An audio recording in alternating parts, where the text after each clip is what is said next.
নমস্কার বন্ধুরা, আমি নীলাম। আমার একটি নতুন ব্লগে আপনাদের সকলকে স্বাগত জানাই। আজকের হচ্ছে হোলি, তাই সকলকে জানাই হ্যাপি হোলি। আর এই গেঞ্জিটা কিনেছে আমার ছেলে হোলিতে পরবে বলে। আমার গোপালও রং মেখে, নতুন জামা পরে রং মেখে আর বালতি আর ফিচকারি কেনা হয়েছে। তো ওই বালতি আর ফিচকারি দিয়ে রং খেলে গোপাল এখন রং মেখে বসে রয়েছে। আমি পুজোটা সেরে নিয়েছিলাম।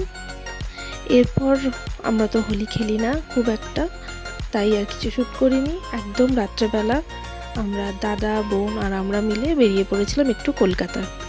কোথায় যাব কোনো ঠিক ছিল না, হঠাৎ করে বললো চ সবাই মিলে একটু আইসক্রিম খেয়ে আসি। তো যেখানে আইসক্রিম খেতে গিয়েছিলাম তারই পাশে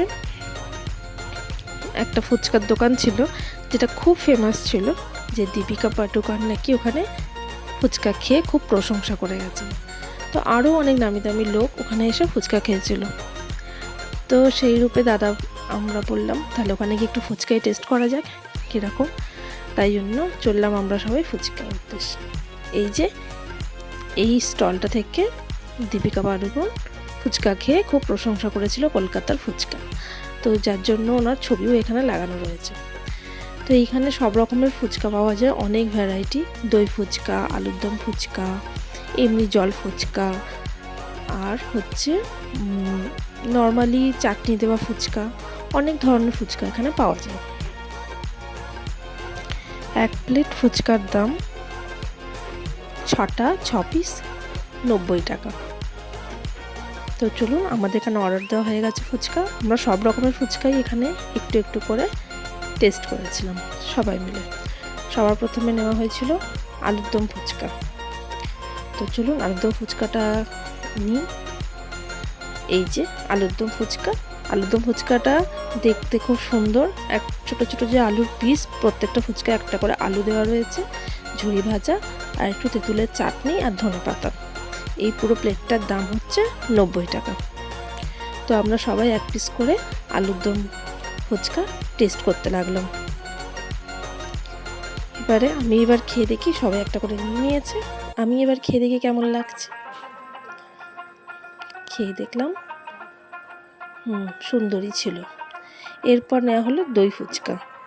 দই ফুচকা তো যেরকম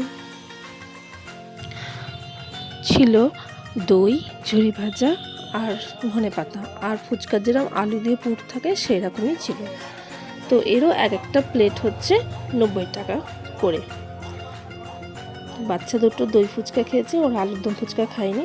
ওরা একটা করে খেয়ে টেস্ট করে বলুক এবার দই ফুচকা কেমন খেতে। ওদের মুখ দেখে বোঝা যাচ্ছে যে এই ফুচকাটাও খুব সুন্দর খেতে।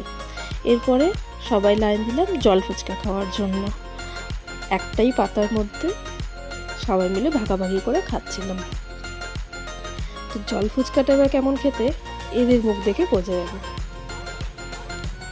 জল ফুচকাটাও খুব সুন্দর। ওই যে ফুচকার দোকানটার নাম ছিল দুর্গা পণ্ডিত কা ফুচকা। আমরা সবাই এক এক করে দাঁড়িয়ে গেছি, আর দাদার ইচ্ছে পাতাতে আমরা সবাই একটা করে টেস্ট করে দেখব যে কেমন লাগে। বৌদি খেলো, বৌদি খাওয়ার পর এখানে এবার আমি খাবো। দারুণ ছিল এই ফুচকাটা, জল ফুচকাটা সব থেকে সুন্দর ছিল খেতে। তো এরপরে আমরা চললাম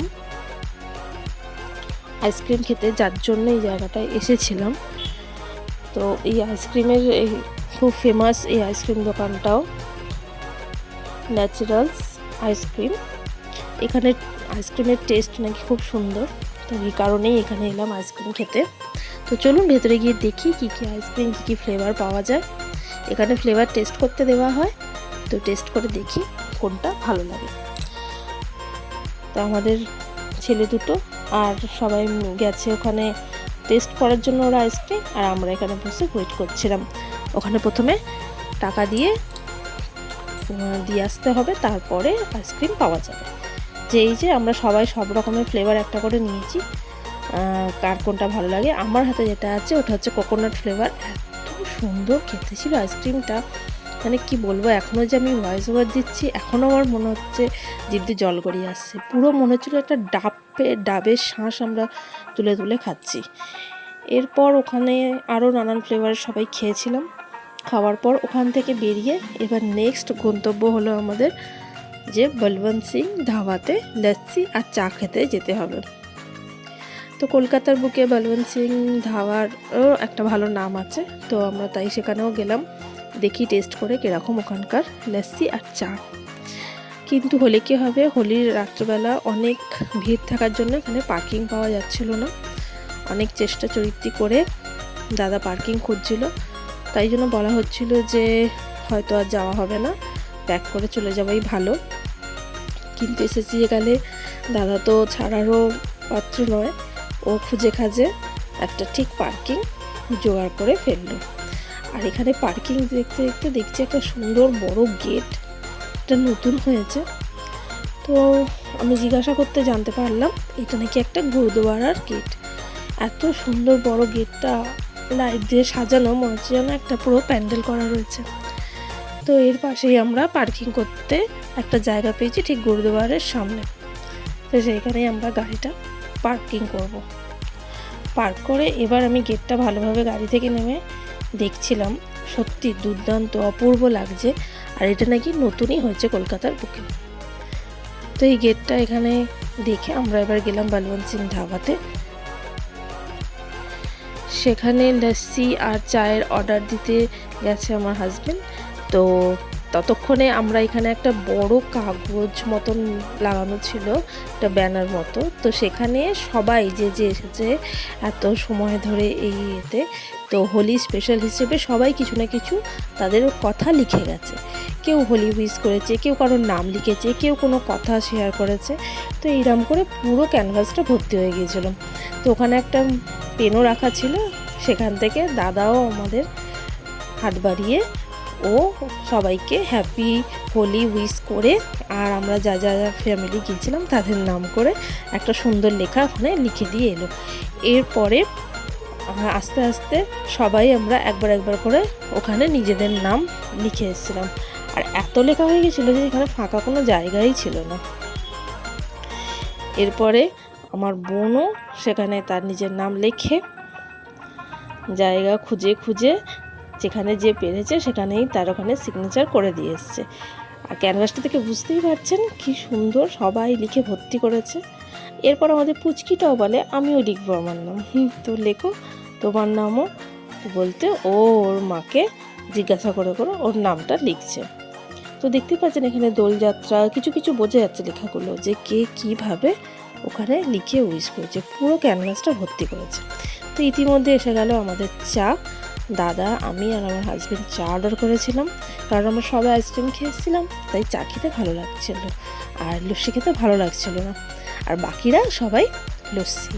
আর লস্যির ভাঁড়টা দেখে তো সবাই অবাক যে এতখানি করে লস্যি কী করে খাওয়া যায়, একা একটা খাওয়া একার দ্বারা সম্ভব নয়।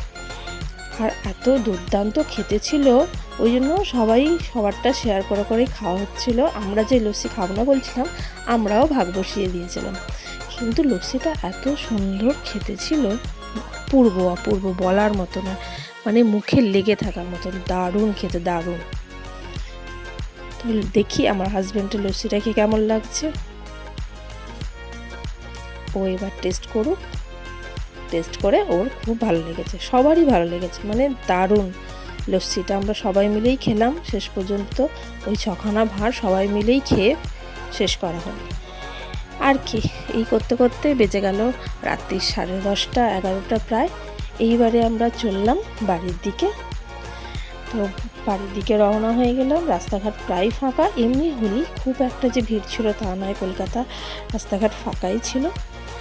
তো এই হচ্ছে, তাহলে আজকের ব্লগটা এখানেই শেষ করছি। আবার দেখা হবে নতুন কোনো ব্লগে। আজকের মতো টাটা।